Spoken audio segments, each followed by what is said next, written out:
সে ভাইদের বলেছিল একদিন বড় হয়ে তারা একটি বিশেষ চিহ্নের মাধ্যমে একে অপরকে চিনে নেবে। তারপর সে একটি বিশাল পাথর তুলে শত্রুদের পথ রোধ করে।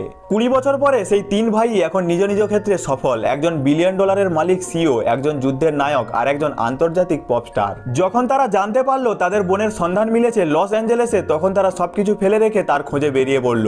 ওইদিকে সেই মেয়ে এখনো বেঁচে ছিল, 3টে চাকরি করে করে সে নিজের প্রেমিকের পিএইচডি শেষ করতে সাহায্য করছিল। 3 বছরের কঠোর পরিশ্রমের পর অবশেষে তার প্রেমিক সফল হয়ে গেল, কিন্তু সে জানতো না সেই প্রেমিক তাকে প্রতারণা করছে আর এখন এক ধনী মেয়ের সঙ্গে সম্পর্কে জড়িয়ে পড়েছে। প্রেমিকের মা সেই মেয়েটির সঙ্গে ঘরের চাকরের মতো ব্যবহার করত।